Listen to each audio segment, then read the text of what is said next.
I'm Sarah, and this is Izzy and Kaz. Today we're talking about our experiences with OCD. Um, we obviously have included our own sort of personal videos within this YouTube video, and I think that was quite a good opportunity for us to get like personal. But we'll sort of go over them and discuss them as a three now because it's quite beneficial to do that, especially since I have just understood that I just don't understand a lot of things. I mean, I already knew that, but like I definitely, having heard you guys, and you guys have obviously a lot more years of experience with this, and you know, Izzy, I know you've had CBT, and you know, so you guys are a lot more educated than I am at this point. I'm still in the early sort of stages, so it would be very beneficial to me to have it sort of explained to me, and also to anyone who's watching who wants to understand. But Kaz, you talk about generational OCD. Now, viewers won't know this, but me and Kaz are related. Her sister and her mum have OCD, and I have OCD. And I said it's quite interesting that, you know, generational OCD is a thing. My mum is not diagnosed, but you know, yeah, our mums are sisters, and it would be interesting, you know, if my mum would ever get a diagnosis. I don't think she ever would. She's not really into that sort of thing, but I have identified certain aspects of it with her, and maybe she doesn't have OCD necessarily, but maybe she has OCD tendencies or whatever. And I think it's really interesting. So you can have, so when I went to go get diagnosed, there were kind of two ways you could get diagnosed. You could get OCB or OCD. So OCB is obsessive compulsive behaviors, and it basically meant if you continue down that path, then you'd end up with it as a disorder, which obviously is not fun, and they kind of want to nip it in the bud then. So a lot of people, it's like not like, but you know how you can have full-blown sociopaths, and then you can just have people with sociopathic tendencies. It's kind of similar in the way that, you know, you can have just behaviors of OCD, so not fully blown to the point where it's destroying your life as you know it. It's just a couple things. You might do a couple things and you're like, oh, okay, this is weird, why am I doing this? And then it's best to like go, I mean, it's best at any point during, you know, when you think something's wrong with you, but to then go and get that sorted. Harm OCD as well, there's such like you get such guilt alongside it, that you almost feel like if I go and speak to someone, are they gonna think I'm, you know, a bad person? I think it's really important that, as Sarah was saying before, you know, you don't know what sort of subcategory you want to put yourself in, or you are in for OCD. It's important to realise that OCD is subjective to every individual. Even though you might be able to put yourself in a category, say, I have more of similar traits to some people have in harm OCD than they do to pure OCD. But just putting yourself in that category doesn't mean everyone in it's going to be the same. You're all going to have your own individual OCD traits. Yeah. So it might be difficult to find someone exactly like you, because the chances are you won't. You can just find people with similar experiences. Yeah, and what you were saying with the fact that people might feel shame in going to the doctors or the GP over a lot of OCD kind of types. I think back to what you were also saying about me commenting on Puro, a lot of the mental ones are, I think, the ones that people have problems going and talking to people about. Like, there are so many of the mental ones that are just really uncomfortable, and for people to hear that exist kind of fright people.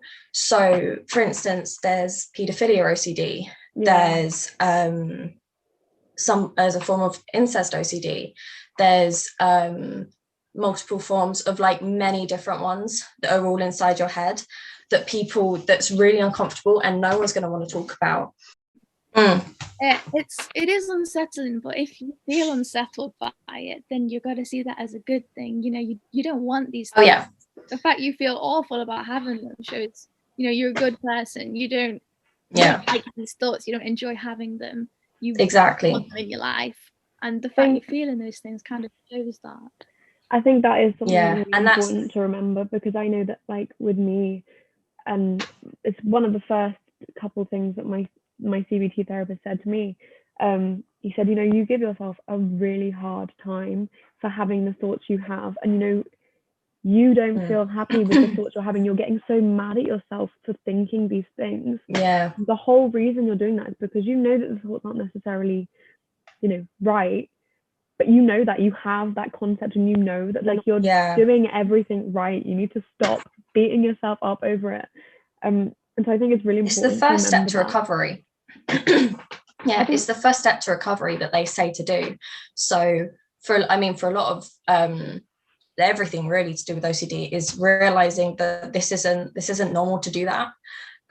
It's weird how OCD forms itself and integrates into your life and specific scenarios. I want to add to that because I think for me it's complicated because I technically at the moment have about 4 different places of living. I don't really know. I have my dad's house, my mum's house, my flat, and my boyfriend's house. And at the moment I'm staying at my boyfriend's house, and it's funny where I feel comfortable allowing my OCD to come out. And to me, I've always struggled with, well, does that mean I actually have OCD? I thought that was like, do I actually have it? Because it's okay in some places. But then I was thinking about it the other day, and I was like, I still get the feelings, at my boyfriend's house. It would be impolite, I think, if I was to be so fussy that I need my own mug, I need my own stuff. Like I brought my own mug here the other day. Like I went to the shops and bought one because I was just stressing out about it. So like I have my own mug now. But I think when you first meet your partner's family, or when you start to stay there more often, you don't want to appear impolite. And I think I still was struggling with these things under the surface, but I was having to hide them more. And I think that's also like it's important because there are cases where perhaps it may be some situations you are more comfortable. Like I'm so comfortable at home with my mom to let it out and to show, I would say like my mum's the person who's seen it probably the most because it's like, everything has its own space. I remember coming back from uni when my little brother wasn't at uni, and I could just tell he'd been in my room and he'd touched this and this, because I could just tell like this isn't in its right place. It wasn't just like, oh, he's touched my stuff, that's really annoying. I was having full on breakdowns. Like I'd come home and I would just cry for hours, and I'd be like to my mum, I was like, I can't, like literally just like this, trying to explain myself, like I just and like pulling at my hair and just getting so distressed over it. And I think that's the thing that like I wouldn't be comfortable doing that here. I wouldn't be comfortable doing that at my dad's house. So I think it's really... and I think that ties in. I think that ties into different ways of dealing it as well. And I also think at the end of the day, it's a mental disorder, right? It's not like you're physically allergic to something. And so a lot of times you do just, you have to suppress it because you also know that it's not real, like what you're experiencing is all inside your head, no one else can see it. That as well. But I think there have been times where something would trigger my OCD, but I've had to do it. Like if, say, my dad's phone were to drop on the floor, I don't want to touch my dad's phone because I feel that that's just, I'd have to wash my hands after basically. And anything I can do to not have to do that, because my hands bleed, I'd rather not do. But his phone was about to fall on the floor and I had to catch it midair. And I think your innate kind of response still overrides the OCD, which is, I guess, a bonus in the fact that it doesn't control your life right down to the point of, I wouldn't have let my dad's phone smash on the floor. There are certain circumstances where other things are way more important and override it. And I just wish that was kind of life. Just life was that important that it overrid it and you could kind of get rid of the OCD. But that's not the case. Some things, when you're left to your own devices, especially, I guess, during lockdown, there are no consequences to the majority of your actions. Whereas my dad's phone dropping on the floor is a consequence to me not grabbing it as it's falling. What Sarah was saying as well, like she's comfortable in different places. Like I think it's good to feel comfortable, and it's only natural for us to want to suppress it. But that's kind of why OCD can go on for so long, because people spend more effort trying not to think about it, but they never actually deal with it. So it's never going to go, because you're never going to deal with it if you're constantly going to suppress it. You need to like allow yourself to have this horrible feeling this horrible thought, as Well, horrible that's as it might be, and then just realize after time, yeah. And when I actually happened other than in my head. Yeah, and when I went to get diagnosed, a lot of the questions they asked were, how many hours of your day does OCD take up? And I was thinking to myself, well, none, because a lot of it I can just do immediately. If I've touched something, I just go and wash my hands. That's it, over. And I think for me, I know I look for patterns in everything. I know all my clothes are in rainbow order. I can't, all my clothes are separated, like, and even at my boyfriend's house, I get really stressed when my clothes are in the same compartment in the wardrobe as his clothes, because for me, I need patterns in everything to make me feel better. And when I see a pattern, God, it feels like the best feeling in the world. It feels like everything is fine. But then if I can't find a pattern, I'm like, oh my God, what a mess. Sometimes when you say, like, with numbers and things, like, you just have certain numbers you sort of feel okay with, and more to get a sense of, like, order in your life, because you feel so out of control of the thoughts in your head that you want to control the things around you, so you want them done in specific ways to make you feel better. So something in your life is kind of inorderly, whilst it's all doing a bit.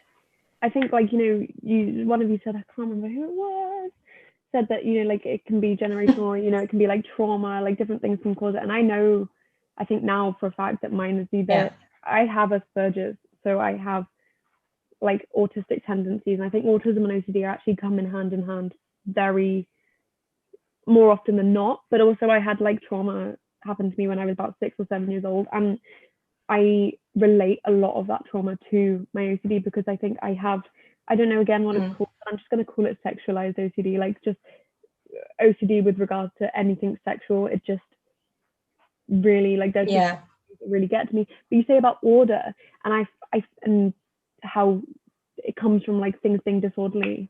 Now, if mine is caused by trauma is a very disorderly thing. But it's caused, for me, my OCD has caused me to be anorexic now, because I'm constantly seeking something to control, and I'm constantly, weight is something very easy that you can control. You can control what you eat, you control what you don't eat, you can weigh yourself, you can not weigh yourself, you can count your calories, you can not count your calories. Very easy. And I do all of those things, and I do it obsessively, ritually. Before I have my morning pee, I weigh myself. After my morning pee, I weigh myself. I weigh myself before food, I weigh myself after food, I weigh myself before a poo, I weigh myself after a poo. So I literally log all my calories for every single food I eat. Can't go over 1,200, because then I'm fat. And like, there's just so much behind it. I think the thing with anorexia is, like, it can be, in my personal opinion, I think it should be included as a sort of form of OCD. And I know that there's obviously not anorexia specifically, but there are aspects of anorexia that definitely should be, I don't know, that maybe they are a type or a form of OCD, I don't know. But like, I think definitely eating disorders are very closely linked, and I've experienced that myself quite a bit. And there are bits to take it to the full extreme where it is now a diagnosis of anorexia, and I understand that. But one thing I want to say is, like, it's obviously not all about ordering, and we as kids, or it's never really in your conscience that order, I need order. You know what I mean? It's sort of like you don't feel right. And I remember Ailish has said this on previous videos. Obviously, she's not in this one, but she said in previous videos, like, when you get anxiety and you have these feelings of something not right, your body and anxiety is your best friend, because your body and anxiety, they know when something's not right, and they know when something isn't fitting with your moral compass.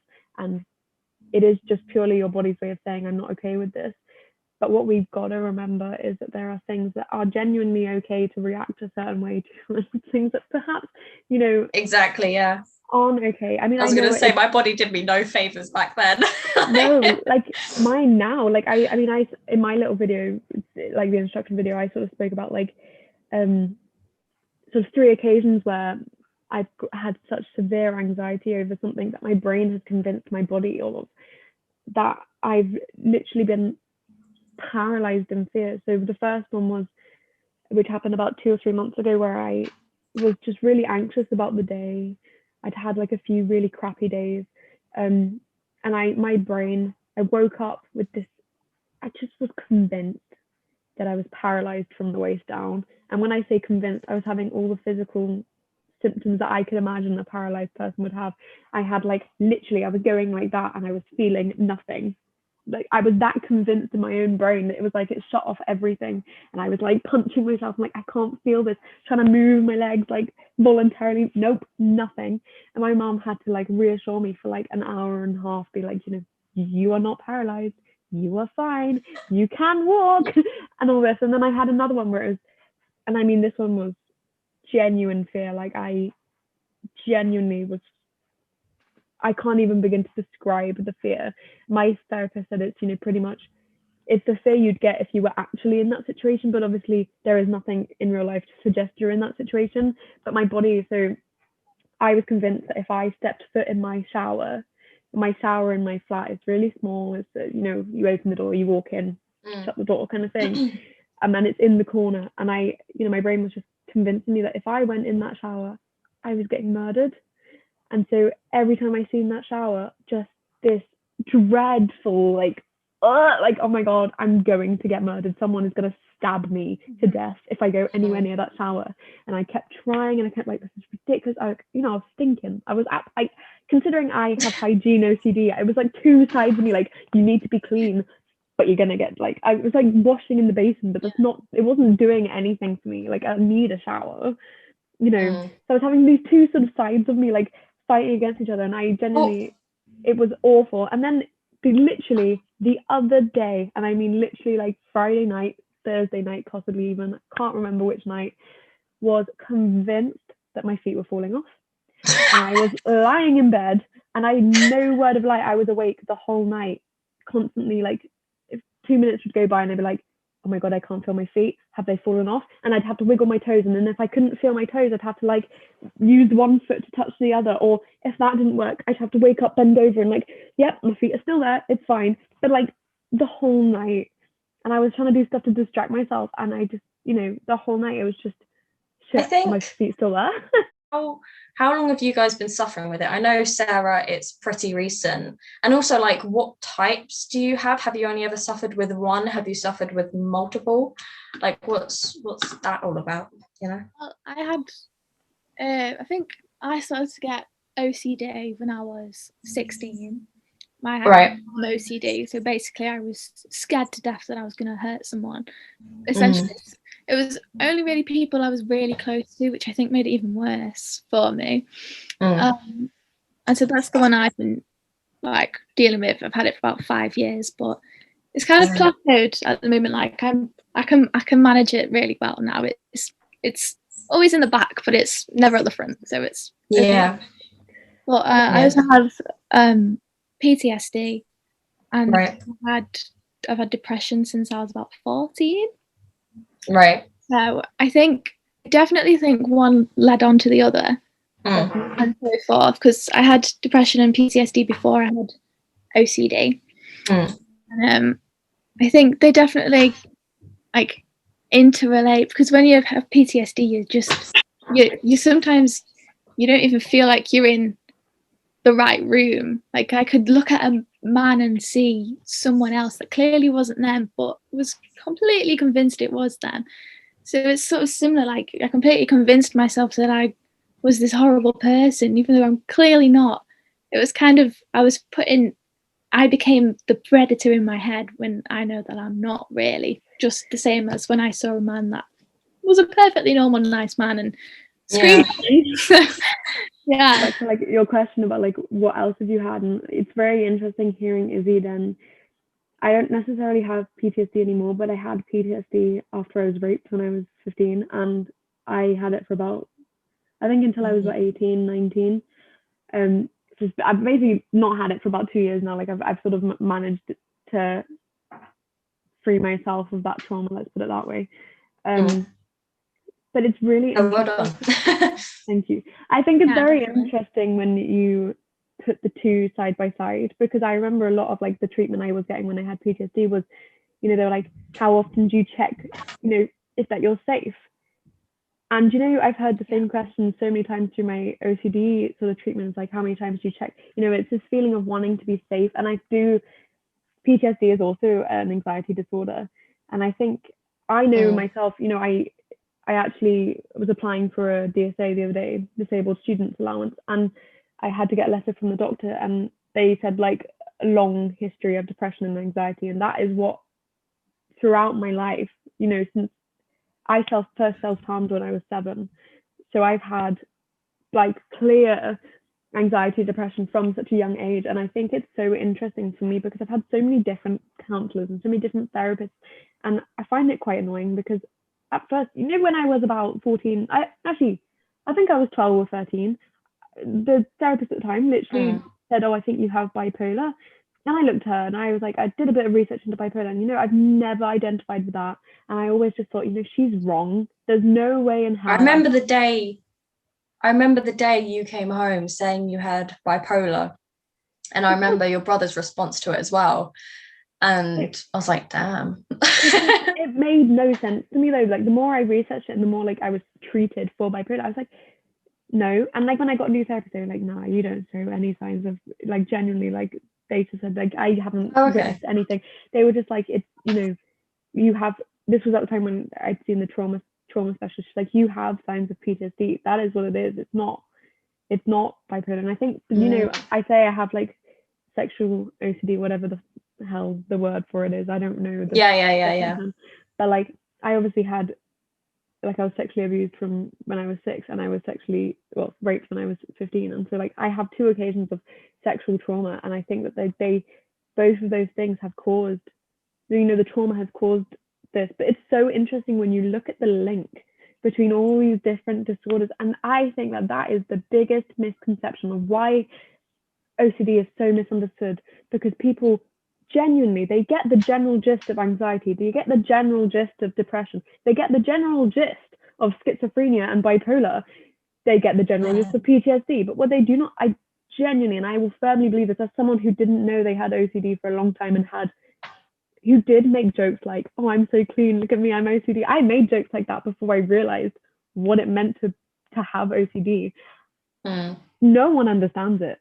No one understands it. I have it, and I don't even fucking understand it. Like, there's still bits that I'm so confused about, because I've been diagnosed with so many things over the course of my life, or I've had so many different treatments for different things, because it is, and my dissertation is about mental health. And even the dissertation about mental health, it quite clearly says in all my statistics that there's not enough research out there for mental health conditions and mental health treatments, because there isn't enough funding. I think it was something ridiculous like per cancer patient and per adult with a mental health issue, the amount of money that gets spent on treatments, if you divide it by the amount of people with mental health, I think as an adult with mental health, the money divided that you get is like £9 something. I think it was £9.72 per person, per adult with mental health. A cancer patient, the amount of money that gets put into research with that, when it's divided about how many people have cancer, and considering when you have cancer, you would only have it for a couple of years, whereas mental health illness, you'd probably have it for your whole life, right? Bear that in mind. Yeah. A cancer patient, based on how much money and funding is put into research for cancer, it's something like 1,200 or 1,000 and something per cancer patient. So you think about how much money is put into one specific disease rather than just mental health as a whole.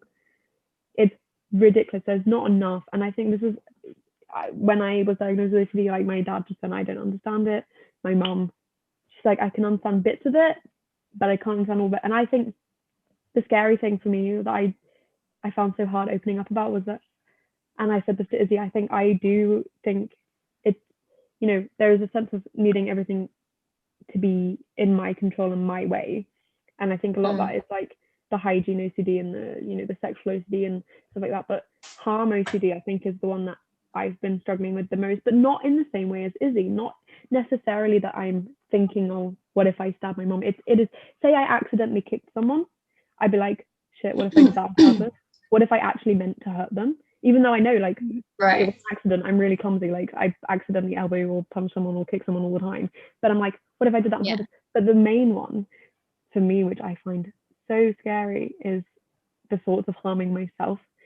And I think the thing why that is so difficult to understand is because, you know, having suicidal thoughts comes with so many different mental disorders. But there's also, you don't have to have a mental illness to be suicidal. You know, like you don't have to have like a diagnosed disorder or anything. You can just be fed up with life and want to die. Do you know what I mean? And I think for me, it wasn't that I wanted to die. I was having vivid imagery of me hanging myself, or me, you know, drinking bleach. Or that's one of the main things of OCD. You've got to ask yourself, do I actually want this, or am I just scared of this? Because if you're having thoughts about, I don't know, suicide, then, and you think, am I scared or do I want it? If you're scared, it's probably OCD, and if you want it, then you're probably really depressed. I think that's quite it. Like, you know, the identification you just said there was, do you actually want it, or are you scared of it happening? And I think I knew I was really depressed. I was really depressed because I was so anxious all the time that I didn't want it anymore, and it made me depressed. But then I was so scared. I said this to my mom, like, I don't actually want to die. You know, I've had so many times where I've like sat down and I've had maybe something in front of me that I could use to kill myself there and then. And if I really wanted it, I would have done it, but I didn't.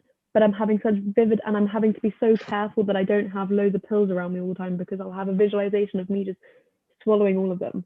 You know, and I think like don't want it.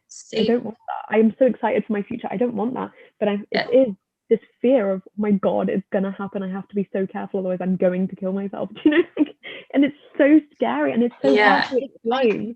It's a constant one, and this is one that's played on my mind for a couple years now at least, is my parents dying. It's just constant. I'll just have this, if I don't do this, my mum's gonna die tomorrow. Like I'll be out my room, I'll be in my bed, I'll be in my bed, and then if I need to go to the toilet, which is literally just, I'm pointing to it, you can't see, just around the corner. I know where it is. It's just around the corner, right? And I'll give myself 5 seconds to go out that room. Like my intrusive thoughts will give me 5 seconds, and it will start counting down. And if I don't get out of that room in 5 seconds, I will think that my mum will die tomorrow.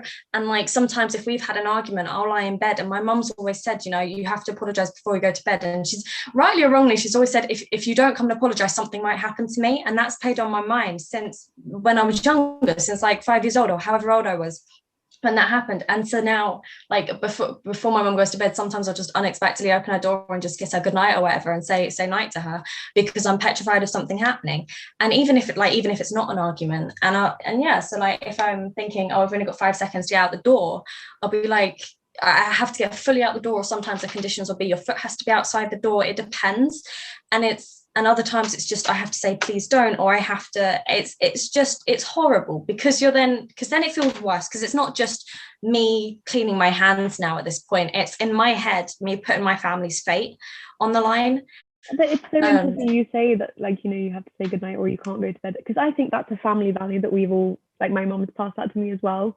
And obviously my mum's always said, you don't go to bed on an argument, you don't go to bed on bad terms, you always have to be, you know, even if you just say sorry before bed. And I've always said that, and you know, me and my boyfriend, I get so stressed when we're long distance normally, but I get so stressed if we're texting and he doesn't reply, and I can't sleep. Right. This is why I think OCD is so dangerous. It is. Yeah, but that's why I need to say because anything.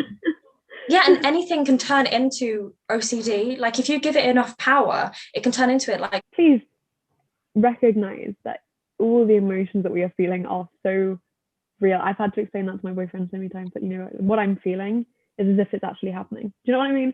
Like, you might think I'm overreacting. Like, I've been called a drama queen, I've been called a control freak, you know, all these words, and I'm like, no, sorry, but that's just a cop out of not, you know, you're refusing to understand my disorder because you're just saying that instead of trying to understand. Yeah, like maybe a good way of putting it could be, you know, when you go to the cinema and you watch a scary film, you are literally scared to death, but you're not going to run out the theatre and dial 999, because you know you're not actually in danger. You know, there's like, you can go and watch a sad movie and cry your eyes out and pay for the privilege. Like, you know, these emotions are still real. They're not real in your life. Like, there's still sad things to see, but they're not actually happening. But that doesn't mean to say the emotion isn't there. Don't dive in at the deep end. Like, just build your way up to the most scary stuff. Because if you start with the most scary things, the chances are you're going to put yourself off doing anything. So just start with something really, really small, and then just keep on building. And then once you're over that one, just keep building it up. And then, like my therapist said, if you can't do it, don't beat yourself up over it, because I guarantee that you make one failure, but you've probably had 5 things or more where you've succeeded and you've done really well. So I think support is a massively important thing, and I really hope that this video helps people who don't understand it in order to give more support and better support to people and their loved ones with OCDs. But I have really enjoyed this session, and thank you for watching and listening, anyone who is watching and listening. Please like and subscribe and share and all the rest of that stuff. I will put in the description some of the things I've accessed. If you guys have anything that you've accessed online, like books, social media accounts, YouTube videos, anything that's helped you, I have loads, because I've literally just been trying to research the hell out of my disorder. I will put all that in the description. Yeah, thank you. Should we say goodbye, everybody? I'll stop recording. Adios.